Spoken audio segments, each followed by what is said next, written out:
This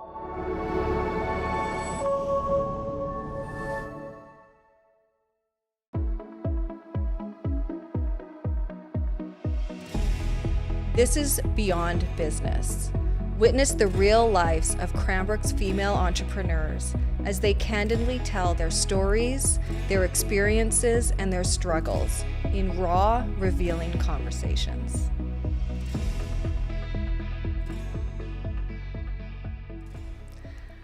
I'm very pleased to have my friend Angela here. She has been in business, owning and running Boston Pizza. Is it 15 years this year? 15 years. Yeah, hard to believe. It goes by in a blink of an eye. I swear it feels like 5, and here we are 15 years later. Moved to British Columbia from Saskatchewan, and yeah, never looked back. So 15 years in business, you have a few partners. So the franchise here in Cranbrook, you own it with your sister, your ex, and you have another, like, we're going to unpack that because that's something awesome, and another person. So you guys started this business, and you've always been in the operational part of the restaurant. But in the last year and a half, it's just been you running the show day to day. And so you've gone one full financial cycle and a bit more, and you've been rocking it. Yeah, we've been setting records in all areas, which has been absolutely amazing. And I'm really proud of my team because I honestly wouldn't be in that situation without such great people. Well, and I love that you said that because that is one thing that successful people know. They know that they didn't do it on their own. And when people talk about the team immediately, it speaks to the way that you work and it speaks to the way that you run your business, but it also is in line with how so many people achieve success because we don't do things on our own. We don't do things in a silo. So I just love that you started with that right from the get-go. And because I know you, I know how much mentorship and relationship means to you. And that comes out when you talk about having a team. Yeah, absolutely. And I've said for a few years now, I'm like, I'm only as good as my people. So I need to make sure that I hire right from the beginning.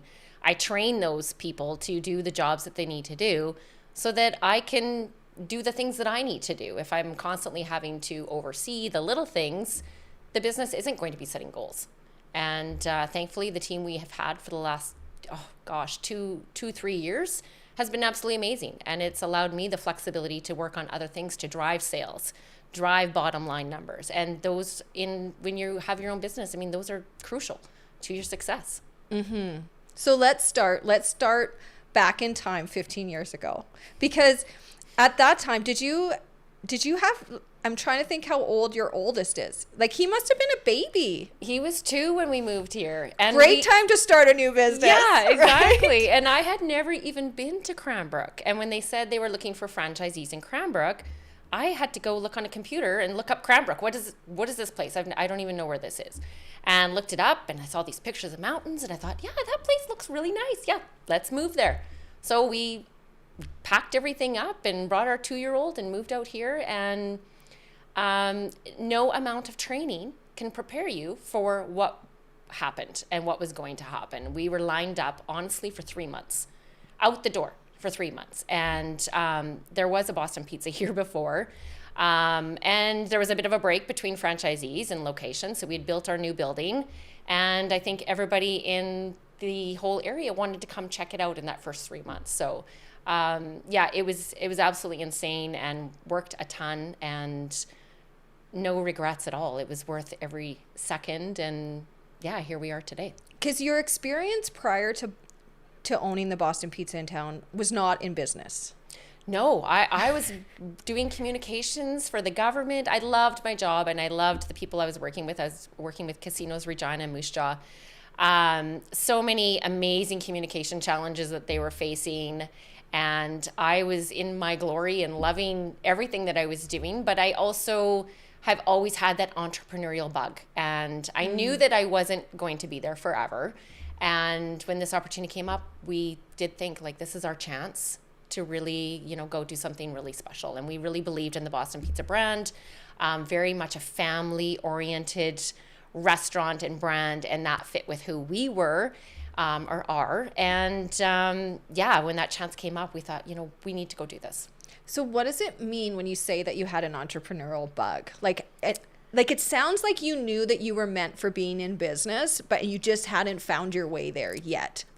Some people, when I talk to entrepreneurs, they've known since they were in grade 2 that they were an entrepreneur. Or you see these people and they talk about all their life, they've been gravitating towards making money and building wealth. So is that what you mean? Or what did that look like for you to be an entrepreneur and to know that you were one, even though you weren't doing that at that time? Yeah, that's a really good question. So I grew up on a farm in Saskatchewan. And if you know anything about farming, you are always looking for that next great thing to make money.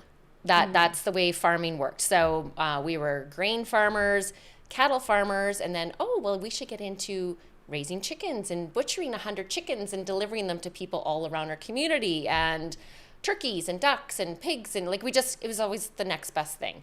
And that's kind of how my parents raised us 3 kids.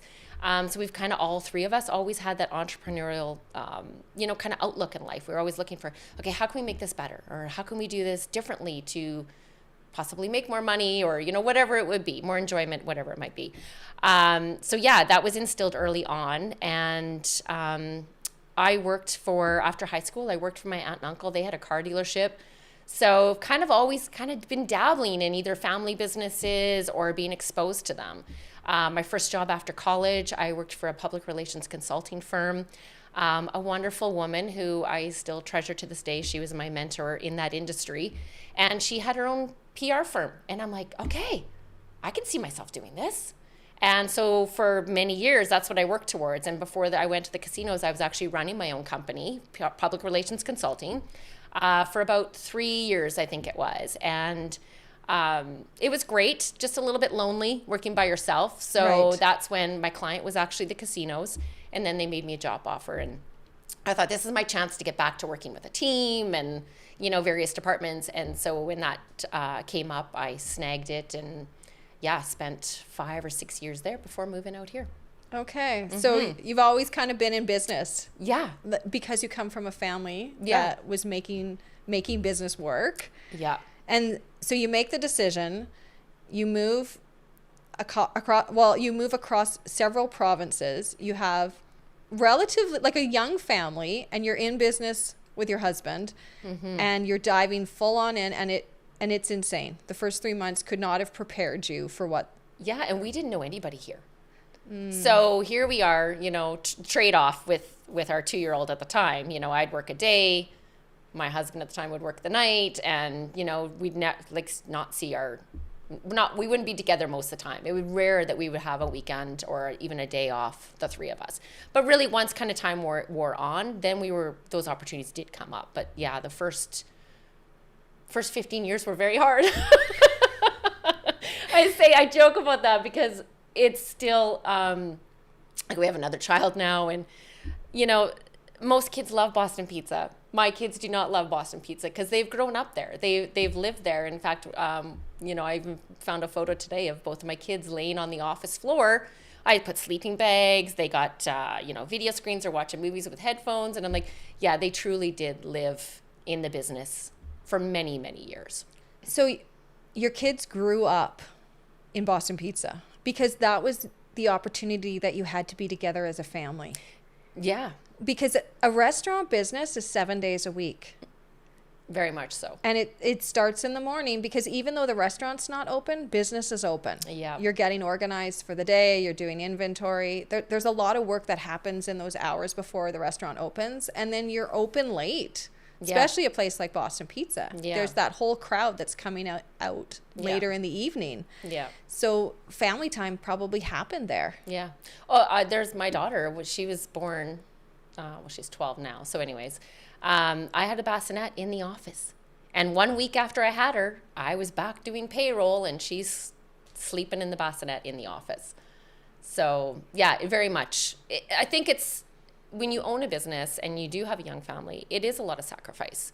And eventually that does come to fruition. And now, I still love going in there. And, I open the back door each day, and one of the perks is you have no idea what's going to happen that day. Like, anything can happen when you walk in the back door. And I think I'm thriving on that whole not knowing every day.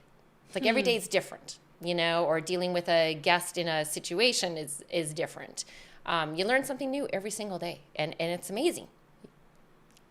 I love where you've taken this, and the way that you are thinking about your work. And the reason why is because other people hearing that story, that a week later you're doing payroll with your baby in the bassinet, or that your kids are laying on the floor in their sleeping bags, that not everybody is going to revel in that situation.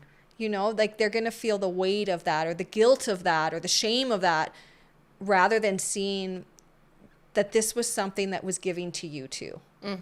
And giving to your family, right? Like, this business made it possible for you to live the life that your family was living as well. Exactly. And that's one of the reasons why we wanted to do this, is because we wanted to create that freedom and flexibility to be there for our kids when we could, whether it's a Christmas concert or, Remembrance Day ceremony at the school. I can slip out for half an hour and go be part of that. And I think that's a lot of the perks of being an entrepreneur, is you kind of set you determine what's important to you. Yeah. Not everybody's going to pick those same things. But I am very family oriented, and I want to be able to spend those moments with my kids and remember them, and them knowing that I was there for that. So that was a driving force to look for a business. Absolutely. So talk me through what it's been like these 15 years, because we've talked about where it started, and in the transition of that process, you're no longer married. Like, that's a big deal. And yeah. And it's a big deal because you had to navigate that space. Like, you worked and owned your business together. And you still own your business together. So how did you manage that? Because I think that there are a lot of women who have that similar situation where their relationship has changed. It's tough. And knowing what I know now, I probably would have done things differently. I probably would have made rules or boundaries around work at home. We were at the point where it was constantly work. There was never a break from work. And I think that pressure and that stress, and then particularly when COVID came around, not knowing if we were going to even be open, it was a lot. And I think both of us just realized at that point that we didn't want that for our home life. That constantly work. And the kids too. I mean, they could sense, when times are tough and you're feeling that pressure, I don't think your patience with your children is probably where it needs to be. And my kids now will call me out on it. Because they know. They definitely know. Well, and that's part of the age that they are now, right? Yeah. And they've watched mom. Yeah. go through different things, and they want you to be okay. Yeah. But the beauty of it now, which I'm really like, now we're at this different stage where my son is going into grade 12. And he is now asking, okay, Mom, well, what did you say to that person when you had to deal with that situation? So it's now almost, I am coaching and mentoring him on, how you approach these things. And that is, really heartwarming to see that he has an interest in that. And, maybe he'll go down that path. I don't know. But if I can help him, with relationships with people or dealing with customer service, then I think that's just going to make him a stronger human and, figure out what he wants to do. Well, and regardless of what path he chooses, he has a lifetime of business knowledge that he doesn't even know he has. Exactly. Because he grew up in a family where his parents were both entrepreneurs. Yeah. And he's watched the rhythms.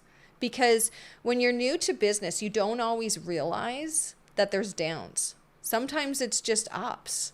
because you just keep working and things are coming together and it's working out, and you haven't had dips. But the longer you're in business, the more you experience that roller coaster, right? Yeah. And knowing that it's okay, knowing that you can come through things and that things can fail and that you can pivot. Like he's got a lifetime of knowledge that he doesn't even know he has. So exactly. What's really cool is that he's talking to you about it.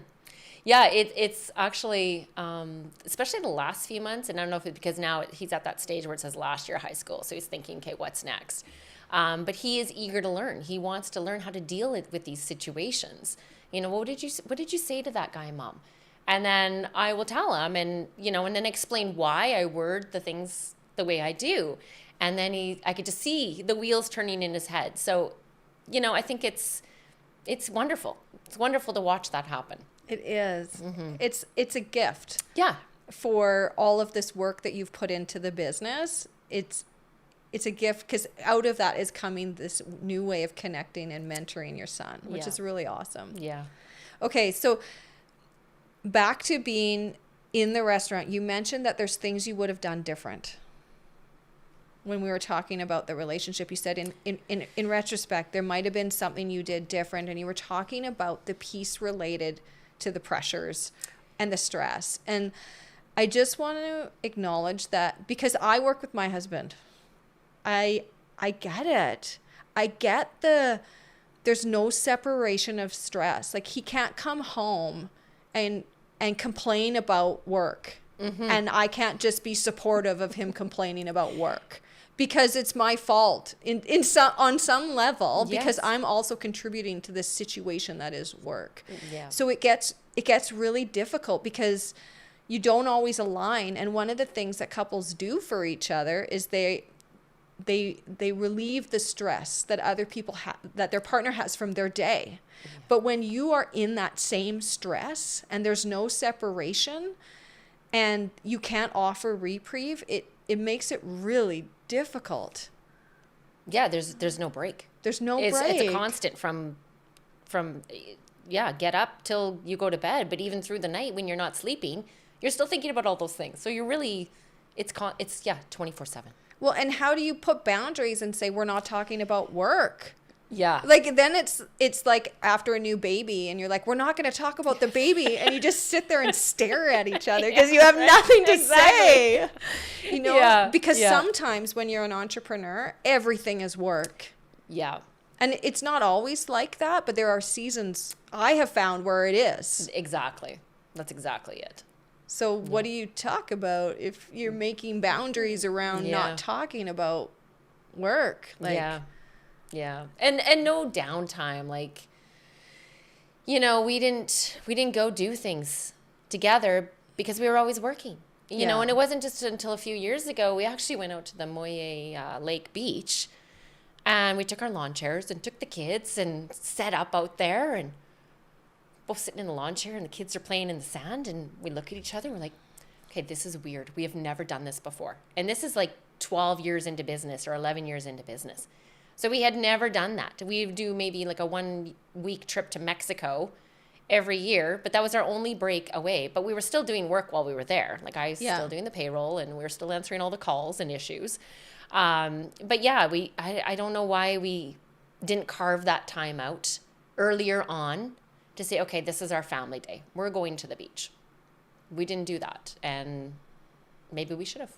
I think it's hard to know what you're not doing right in the middle. Do you know? And not that even that you weren't doing something right, but sometimes we don't realize what the consequences are going to be for the decisions we're making, both good and bad. Sometimes things have a way of working out for us, and other times things have a way of working against what we're going towards, because that dream of owning this business together was a shared dream for the life that you were going to provide for your family. So it's kind of like, hey, we're going to put our head down because you know where you're going. And then put your head down and work for those times when you can be together, but then it was always about work, so we never actually executed. So that's I don't know, it's okay. Well, you know what I appreciate about you? I just want to tell you this. Let me tell you two things that I appreciate about you. The first thing I appreciate is how consistent you are. And what I mean by that is you show up day after day after day after day, and you continue working towards whatever it is that you're working toward. And that's the way you do life. Mm-hmm. And it's inspiring because I like to take the summer off the gym. Yeah. And I know you're not because you're consistent. Yeah. And when you're consistent like that, things become so habitual, and it's incredible what you can accomplish. So I'm inspired by your consistency because I see that in all areas of your life. I see that in the way that you approach work. Mm-hmm. And I'm sure it's been like that since day one. Mm-hmm. That you just keep going. And it sounds like it probably came from growing up in a farm in Saskatchewan. Like, this is how your family did life. Yeah. Yeah. Like, it's funny because the other day I was talking to someone about farming in Saskatchewan. And I said, truly, it's a gamble. You're gambling on so many things for that entire crop year. Did you get enough rain? Did you get enough sun? Did the grasshoppers eat everything? Did the hailstorm come and wipe everything out? Mm-hmm. So I think, like my mom and my dad, they must have been very optimistic people because they could have been totally wiped out. And, wow, there's always next year. We'll plant another crop again, right? So, I think that probably was instilled in us from a young age too. It's like, no matter what happens, you just keep going. Well, and it's funny that that's where you went with this, because that's the second thing I wanted to say. I wanted to say that one of the things I appreciate about you is your refusal to see the negative. Mm-hmm. Mm-hmm. Like, you don't entertain it. And I appreciate, like, I'm being earnest in this, and I appreciate the way that you have a positive outlook about things like the relationship. Mm-hmm. Because I can only imagine how difficult that would have been. But here you are saying, you know what? We're moving towards something better. And next year is going to be different. And I'm moving in this direction.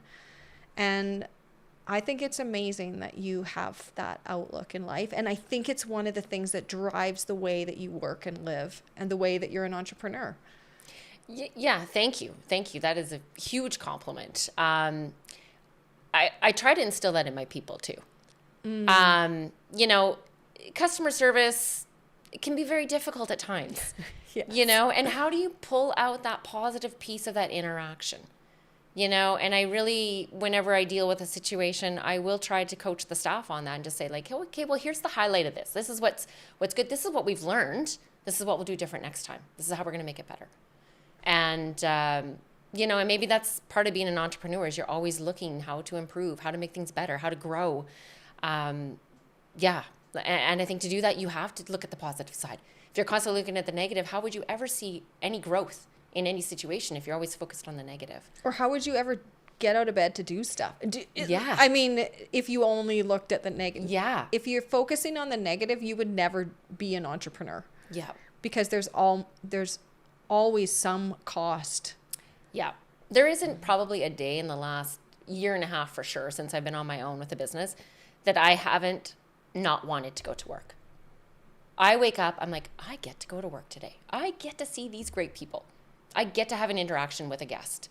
And like even yesterday, there were some folks in, the gentleman had a Saskatchewan Rough Rider hat. And so I'm like, oh, are you guys from Saskatchewan? Thinking they're travelers. Oh, no, we've been living here for 60 years or whatever it was. And so we got chatting, and it was a great conversation. And those are highlights. Like those every day when you can have one of those, it's like, oh, I met some new people today. And, just that interaction, it just can be so memorable and heartwarming.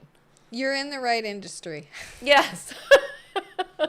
Yes. You know, because not all businesses offer that opportunity for connection. Yeah. And you don't only have that with your guests, you have that with your team. Yeah. Which you've really been cultivating as of late. Because, okay, so early on in the business, there's the two of you making decisions about how this business is going to go on the day-to-day basis. You have your partners, but they're more on the outskirts, right? It's primarily you and your spouse that are making the decisions of what does work look like here at Boston Pizza? What does our life look like? Mm-hmm. But then that shifts, and your partner, your husband, is no longer going to be in the front line of the business. So he's now stepping back and taking a back seat like your other partners, and it's on you now. So talk to me about that, because I want to know what that experience was like, because the entire time you did it together, and then you shifted. Yeah, and for the first 3 months, I thought, am I crazy? Why would I even do this on my own? Because it was a lot. But it comes back to having those good people. Because those people helped me get through those first 3 months of not knowing what I was doing in certain areas. Because we had very defined, okay, you're doing this area and I will do this area and so forth. We just kind of divided all the tasks and responsibilities up. And then all of a sudden here I'm doing all the tasks and responsibilities. And it was a lot. And I don't know that I was prepared for it. But I did have some great people that I could lean on. And they helped pick up where I couldn't until I got my feet under me to figure out, okay, how do I make this all work? And you talk about consistency. I wasn't going to the gym then because I needed that time. I couldn't do it all. And I stopped doing that for a bit so that I could just focus on the business. Once the business was where I wanted it to be, okay, I'm back at the gym. I got that regular routine. Yeah. So, it's definitely was a learning experience for sure. Well, and that's such a valuable point that you just brought up. The piece about there are times when you have to just do certain things. You cannot carry everything. And I think as an entrepreneur, we can get sucked into thinking, I've got to carry everything, or I've got to do this, this, and this, and this. And then we get all of these messages. We have to take care of our health. We have to take care of our family. We have to take care of our relationship. And those are a lot of pieces. So how do you do all of those well?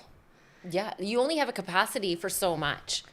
And I would just tell people, Kate, it's overflowing. Like the jar's overflowing now. So I have to scale something back because you have to know what your limitations are or it's not going to work.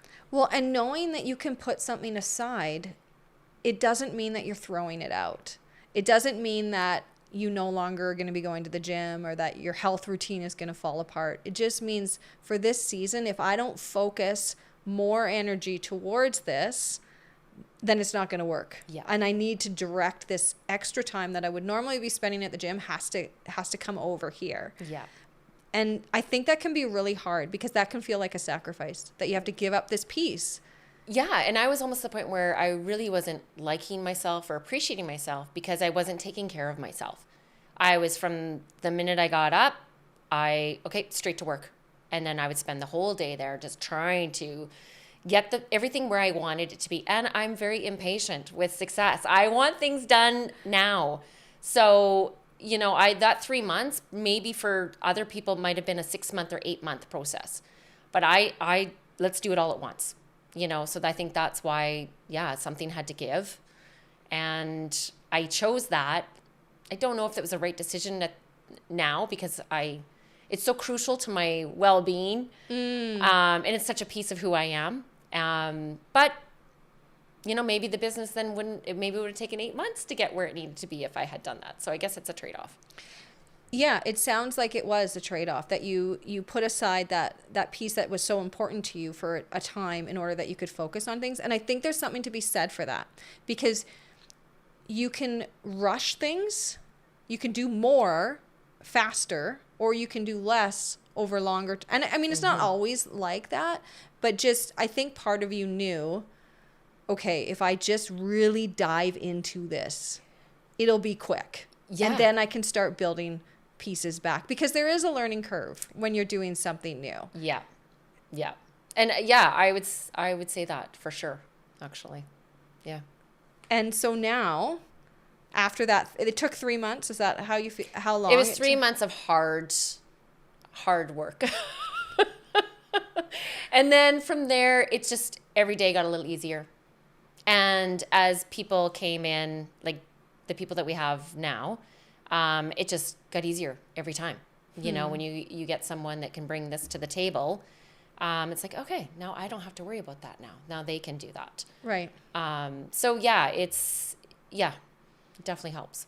So talk to me about this process, because for the first however many years, like 12, 13 years, you're shared. And then you finally get to do it the way you want to do it.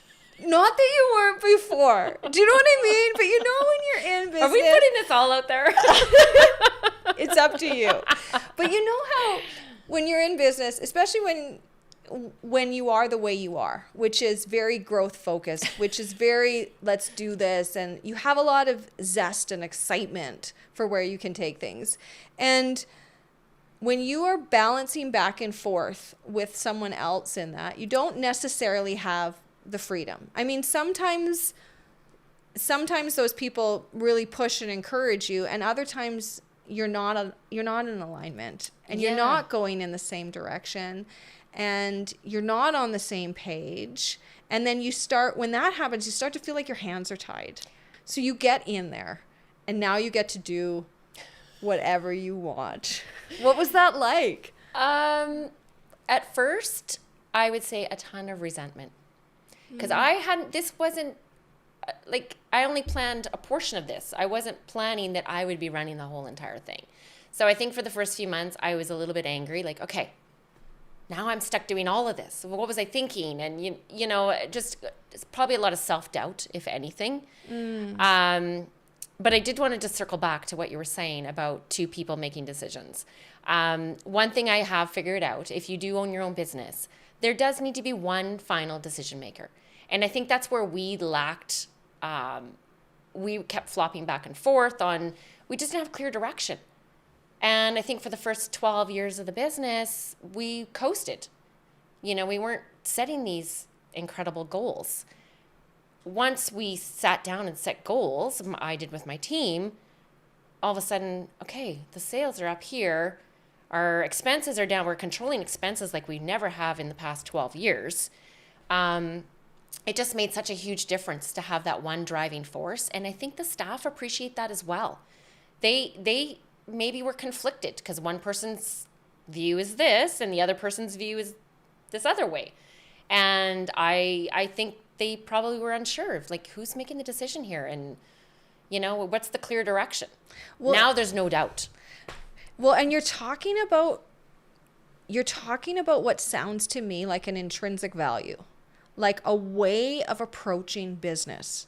It's not so much what the activities were at work or what they weren't, but it's about what are we actually doing here and why are we doing it? Yeah. And I wonder if that's where the misalignment was. Yeah, I think probably in the beginning, we looked at it like, okay, we're serving pizza and serving food and drinks, and yeah, this is great. We're doing this so we can have the life we want for our family. Yeah. Now I have a totally different approach to it. We don't serve food and drinks. That's the extra. We're serving memories. We're creating memories for people, whether it's their first date or they're coming in for their first job, after their first job, day of their first job, wedding anniversaries, deaths, births, everything. We are the place that people go. You know, that 20 people will come in because it's the granddaughter's birthday and they're making that memory. They want to come to Boston Pizza and create that memory. So how do the staff fit into that?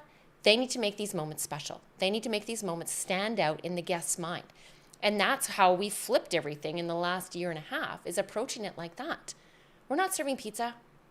We're serving great times that you're going to remember with your family. That's incredible. It's a beautiful thing. Because I am a big lover of connection and getting together and celebrating, and that we do life together with people. So it makes me want to go to Boston Pizza. I'm like, I want to make memories there with you. Yeah. You know, because, and I think that your guests feel that when they come into the place. And when people feel that way about the food that they're eating, they want to do more of that, because food in our culture isn't just about fuel. Exactly. It's so much about connection. And so the fact that you're tapping into that, and it also, I mean, correct me on this if I'm wrong, but I think it probably inspires staff to want to stay.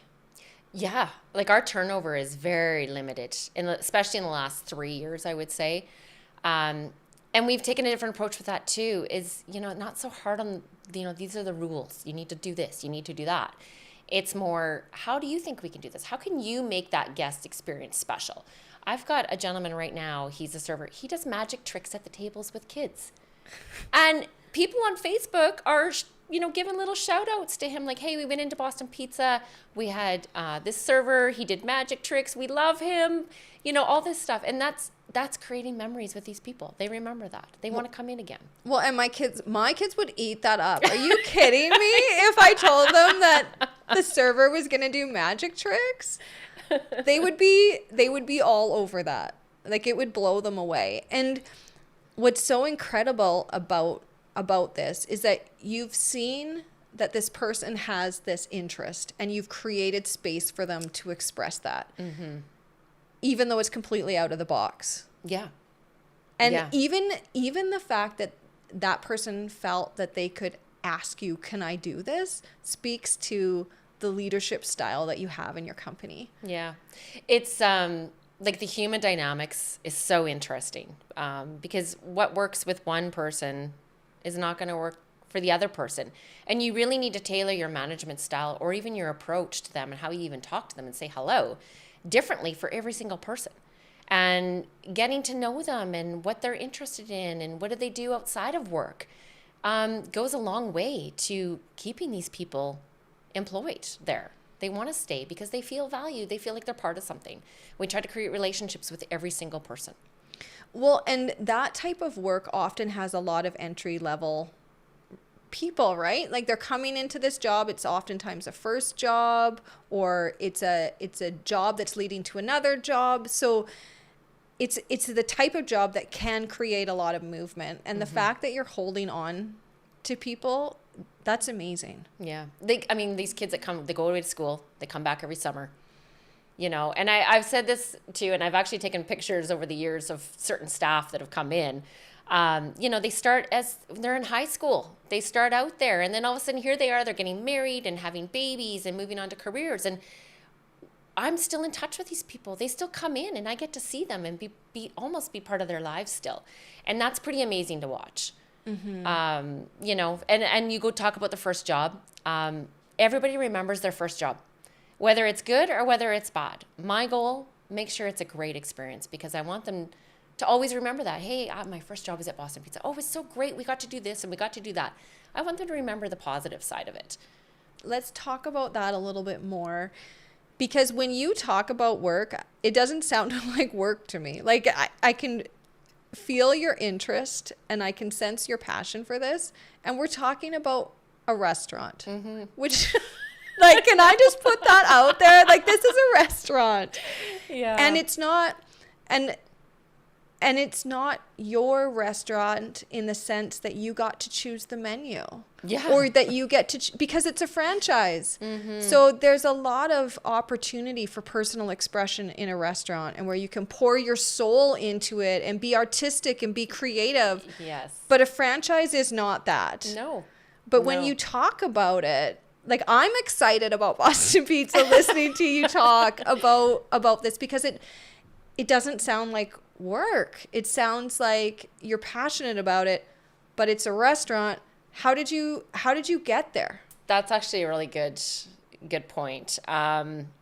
It probably did feel like work for a long time, but I don't know. I think in the last year and a half, and I did this great course last November about, finding joy in your work. And that definitely was a turning point for me. And you're right. It does not feel like a job. Like, there's certain things, that you don't really love doing. But generally, I just love getting in there. I love seeing it's about the people. It's, even, an oven goes down, or compressors go down, and coolers and all this stuff. and it's terrible. Like, these things are expensive to fix, and it's not immediate, and it hampers a business when you have to, run an extra 20 feet to a different cooler instead of having all the product right there in front of you. It increases your food times for the guest. But with all that, it's still fun. It's fun and it's joyful, and I feel honored that I even get to work with these people because they're trusting me, and I'm loving every minute with them. Well, let's talk about that mentorship piece, because you talked early at the beginning about that first job experience and working with that woman that really mentored you. And I hear what you're talking about from a mentorship perspective.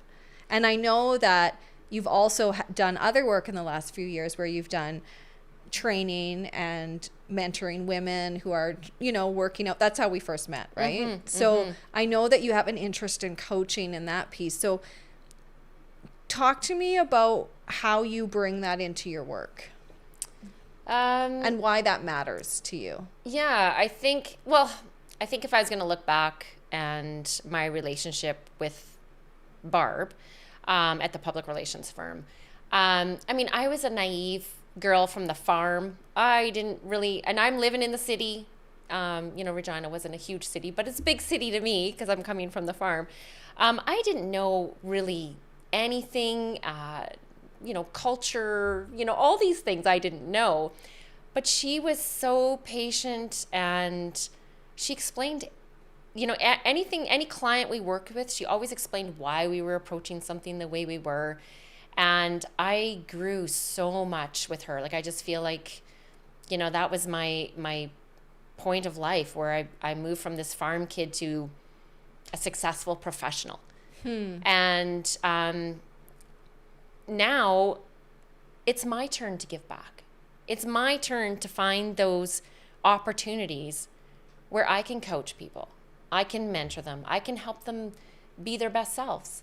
And, you talk about training, and that's what drew me to training, is that, especially working with women, I was not, chronic stress with a job for so many years. I wasn't in the best shape of my life. Yeah. I wasn't taking care of myself because it was always about the business. And then all of a sudden I keyed in on that, and all of a sudden I started changing and improving and feeling good about myself and feeling healthy, and the whole, exercising and everything just felt so great. And then that's what drew me to training women. It was like, okay, this happened for me.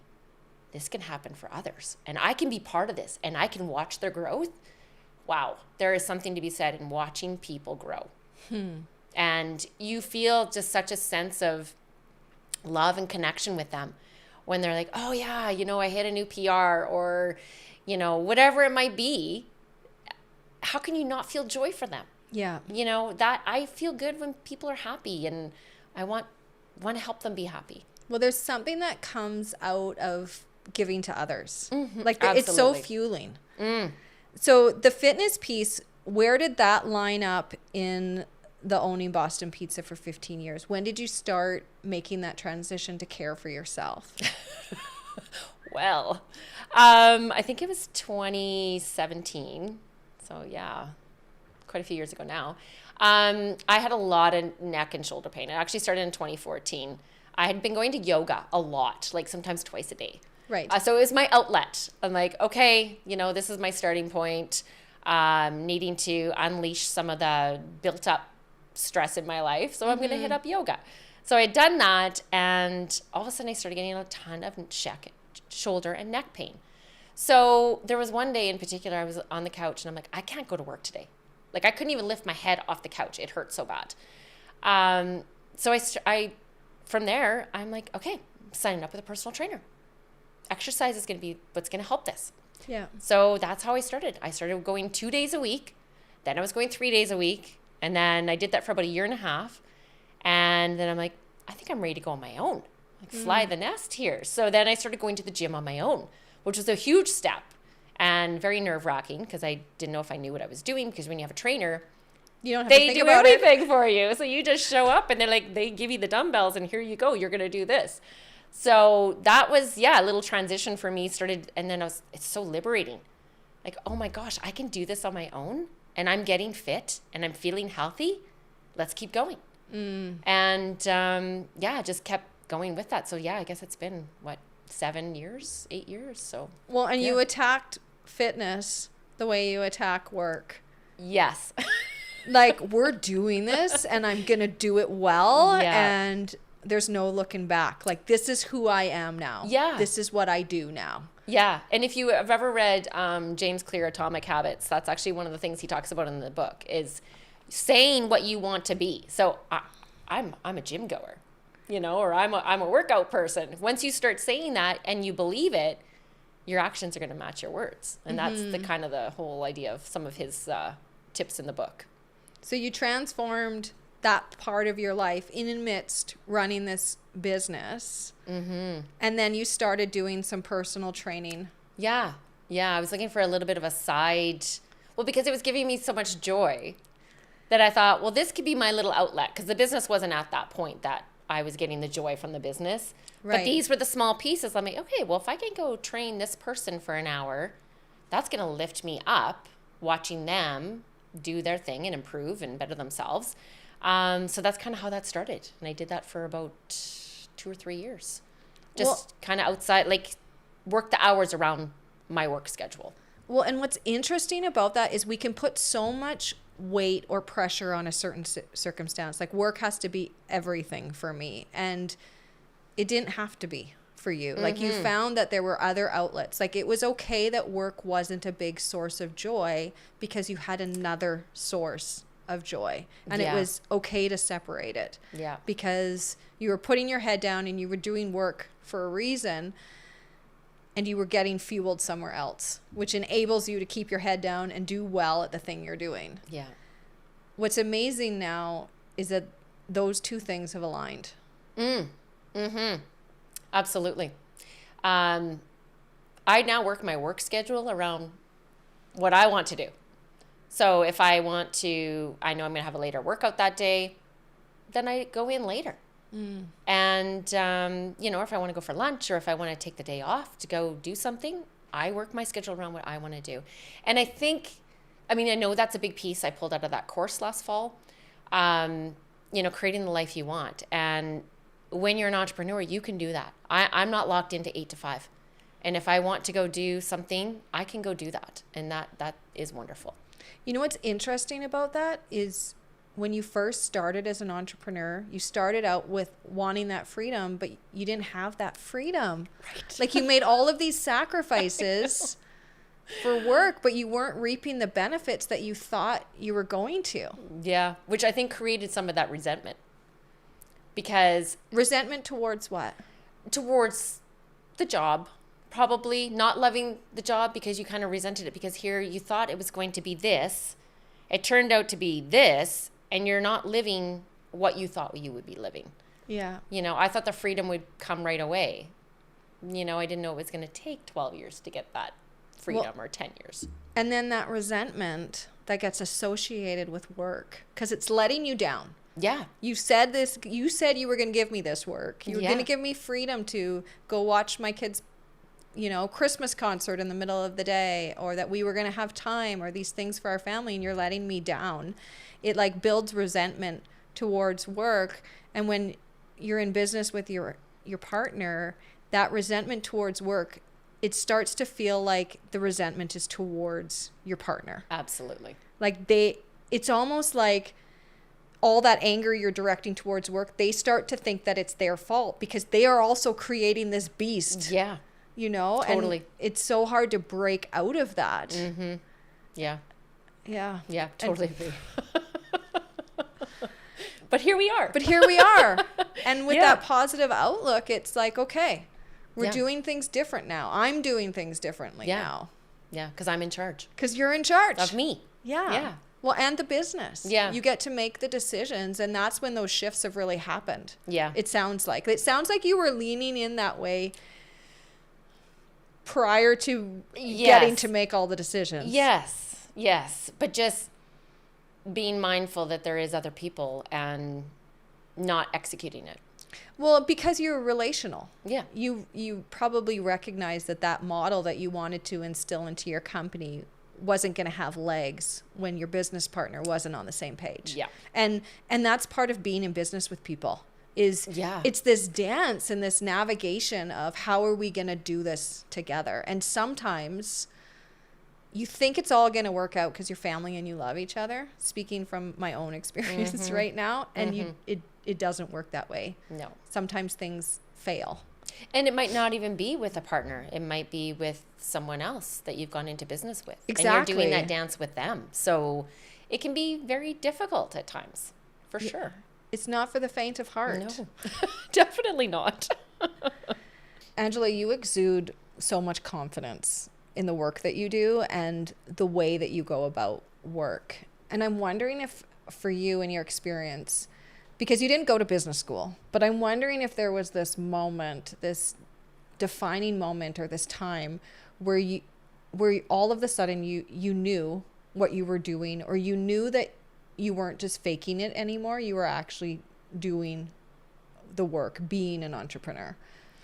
Yeah, that's a really good question. I don't know if there was a defining moment, but I would say that once I started running the business myself, then the weight was on my shoulders, right? No one else had to bear any responsibility. It was all me. And I think that was probably the moment that I thought, okay, we're doing this. And if we're going to do this, we are going to do it so well that we are going to blow people's socks off. And I like to think that I have done that. I have, with the sales and the goals and everything that we've done the last 2 years, I know my partnership group is very appreciative of the hard work. I think, I wanted to prove myself, and I think I'm doing that every day. And you wanted to prove that if you went out and did this, because you went out kind of on your own. I mean, you didn't and you did, right? You wanted to prove that you could do this, and not only that you could do this, but you could do this better than you had been doing it. Yeah, and I think that goes back to, like I said, with my dad on the farm and finding new ways to do things. I am such a huge believer, and I try to enable the staff to do this too.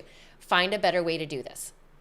And even today in my mind, I'm like, okay, we've been singing the same birthday song for 15 years, and I am so tired of it, but no one's come up with a new song. So today I'm like, that's it. My mission now is we have to figure out a new birthday song that we're going to sing. So, it's little things like that. You're always thinking how to better something, how to improve, how to help everybody be their best selves. We might have, I know we have some songwriters on staff, and I know darn well if I actually go to them, they're going to come up with a fantastic birthday song. So that'll be the next step. Well, and that inspiring piece of I created the birthday song, it's a big deal to it seems silly and people could take it as silly, but knowing that you have the opportunity to contribute to something that could change the way a restaurant does birthdays, that's a really amazing opportunity for young people or people in that type of work. Because I think a lot of times in the service industry, when you don't own, but when you work there, you don't necessarily feel like you have a lot of say or control or ownership in what you're doing. And it seems like you're finding ways to give your team ownership in the way that they do their work. Yeah. Yeah. I think you have to as an entrepreneur. Because if you're just working in this silo and I'm coming up with the ideas and like, okay, guys, go do this. Well, they're not going to buy into that, right? But if they're along for the process and we figure out together, how do we make this better? Say it's the birthday song. I'll tell you what, it's going to be so good. And every single person is going to be on board because they want to feel like they were part of it all. And I want them to. I don't really want to come up with the birthday song, but I do know we need to change it. But hey, let's put it out to them. They're creative. They got ideas. I know they'll come up with something great. I have so many things I want to do. My limitation is time. And I know there's so many things we can improve upon.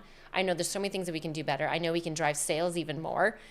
But I'm trying to only tackle so many things at once because now my personal life is important to me. Creating this life I want to live is important to me. So I can't do everything all at once. And so maybe, once winter comes around and maybe we slow down a little bit, okay, maybe now we can work on this. I want to do like coffee chats with the staff and things like that and get their ideas on how to make things even better. So lots of little things that we can implement. So you're just going to keep working away at that. You don't have to do everything at once. Yeah. Because you have it established. And so now you can work at these things little by little and continue to grow, continue to improve, but you don't have to sacrifice yourself. Exactly. Mm-hmm. Wouldn't that be just wonderful? Wouldn't that be awesome? Yes. When you made that big move, when you guys chose that you were going to do this business and you made the commitment to pick your family up, move to Cranbrook, did you have a feeling of, what am I doing? Why did I make this decision? Yeah, I don't think people give enough credit to leaving everything leaving family, friends, probably the hardest thing we ever had to do, and picking up and moving to a place you've never been before, and you have a 2-year-old, and you don't really even know the business that well. You do a little bit of training, but nothing prepares you for that. And I know probably the first day we opened, I was so blown away by the amount of people wanting to come in there that I said, what have we done? And now we're here. We're at this point now. We can't turn around. That's right. Doors are... There's a lineup. We can't even lock the doors and lock these people out. They're coming in whether we want them to or not. So, and we were like that for 3 months. And I'm not even kidding. It was $1 million in sales in 3 months. And let me tell you, that is a lot of pizza for $1 million. That is a lot of pizza. Yeah. Especially back then. Yeah, exactly. Right? 15 years ago, that is a lot of pizza. Yeah, it was, but like they say, no risk, no reward, and I think we knew we just had to really put our heads down and work and really make this happen. And the reward would be there one day. And I will give credit, to my husband at the time, because I probably would have said, okay, forget it. We're going back, like pack up the trailer. We're heading back to Saskatchewan to what we know, because that's easy. But he was the one that kept saying, you know what, the rewards will be there down the road. We just got to put in the time, work hard. It'll happen. That's amazing. And he was right. It did happen. Yeah. We're at that point now where, I have a nice schedule and I can pick and choose, and that's the life I wanted.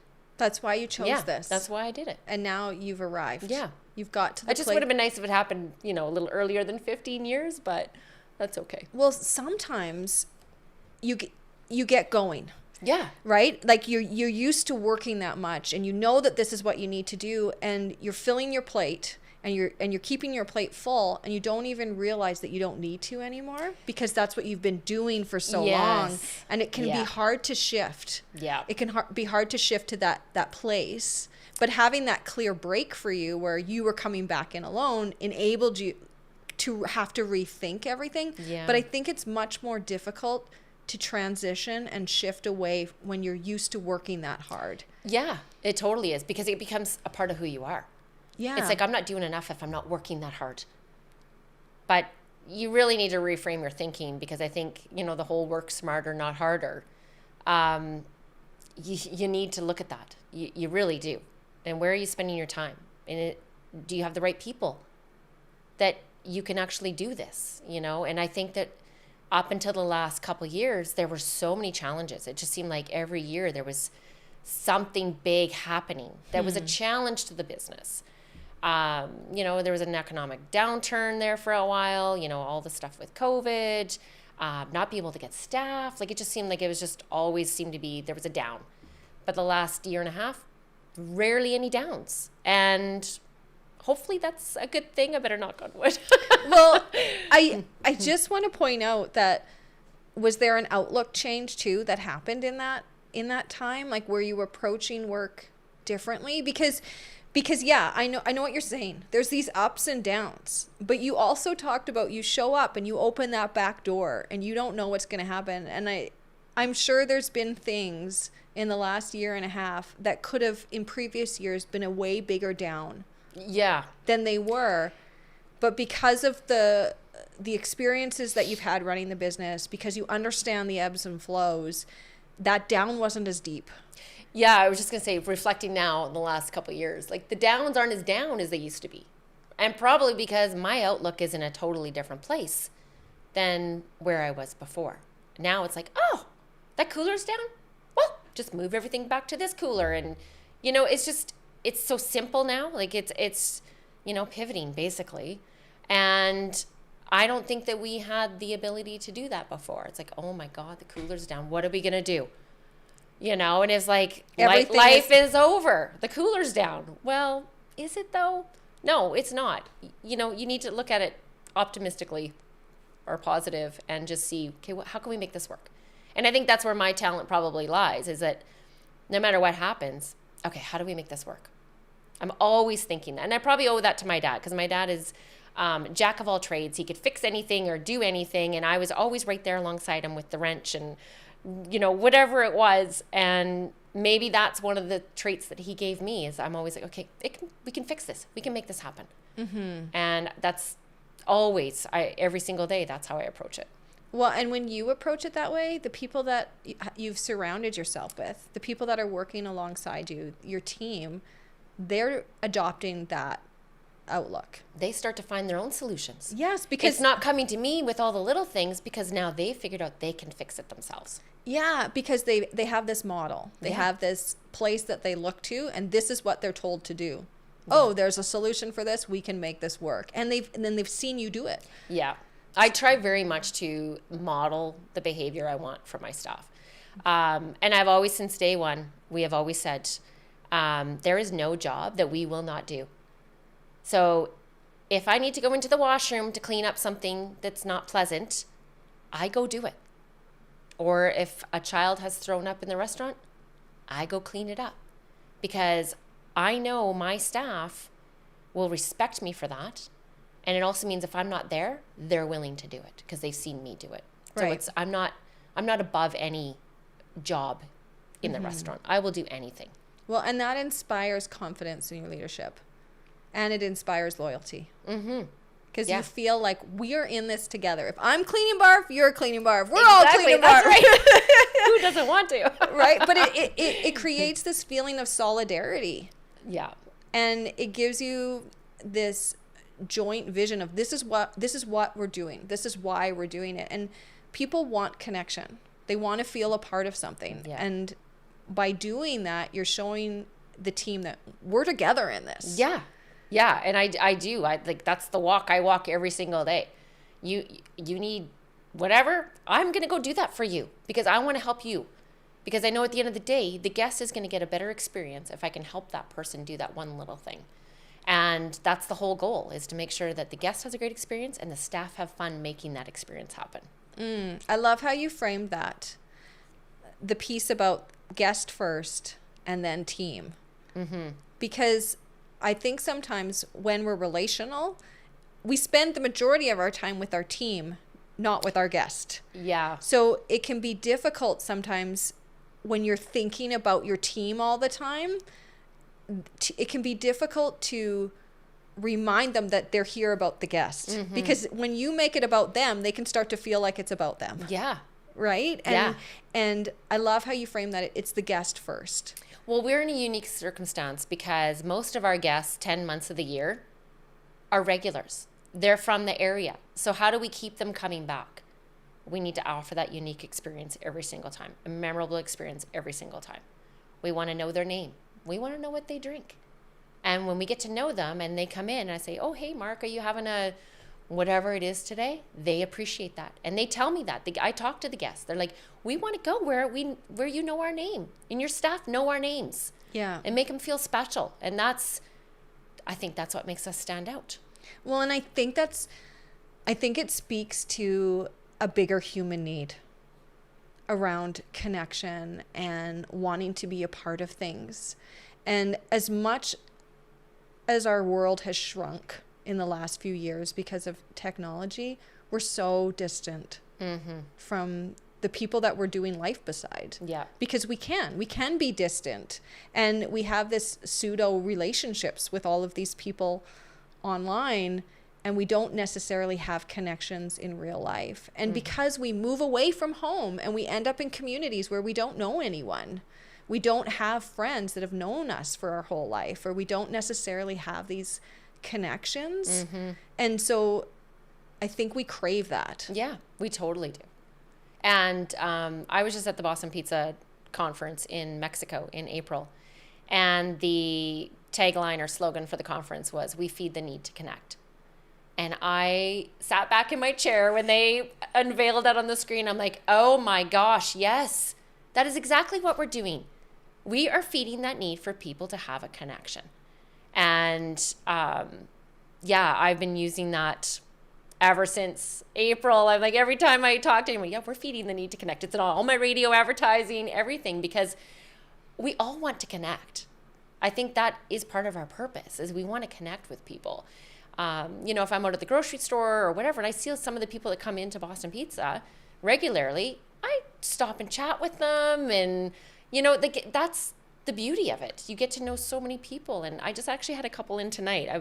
Took food to their table, and I'm like, weren't you guys here yesterday? And they're like, yeah, we just didn't feel like cooking tonight. And I'm like, well, welcome back. We're glad to have you again in 2 days or whatever it was. So I just, yeah, that's part of the whole thing. It's connecting with these strangers that now become friends. Well, and it makes the work rewarding. Yeah.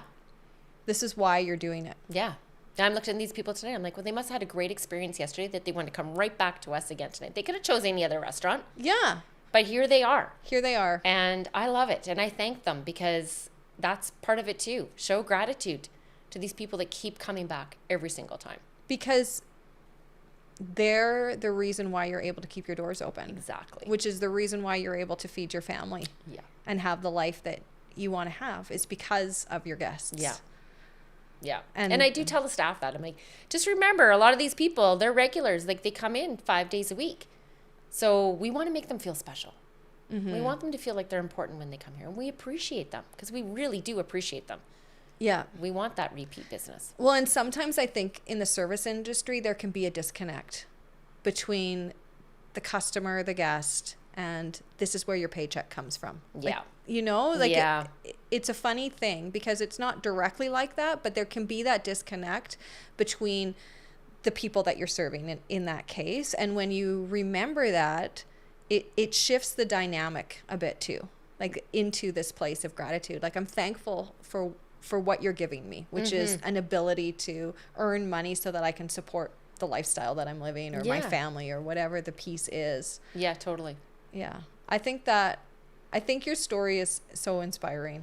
Well, one thing I just wanted to add, I just thought about, is when I see a server or a host at a table chatting with them, and the table, the couple or the family's laughing, the server's laughing, and I honestly, I'll stop right in my tracks and I just watch for a few seconds, because I'm like, oh, this is what it's about. You can see that connection happening, and you can tell that the staff member's having a great time, and the guests are totally entertained, and that is just absolutely wonderful. Well, and when you were talking about going to that work retreat and them unveiling what the slogan was, what is so incredible is you were already doing that. Yeah. Like, they could have taken a page out of your book. Yeah. You know, you already knew that this is what it was about right now. Yeah. Because there are seasons where we need more of that. And I think we're in a season where we need connection, because we were so starved. Yeah.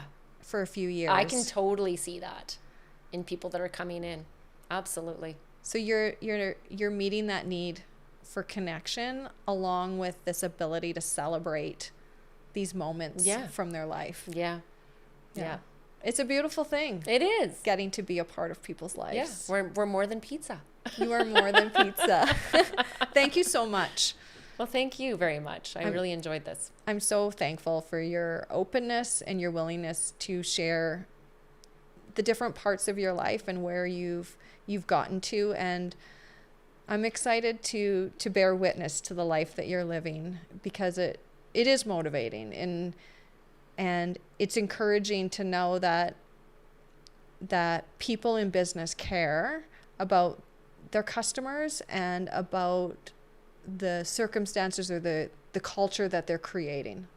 I think that's really encouraging, and I'm excited to see where this goes and how this grows in I'm your excited life. too. Thank you. Yeah.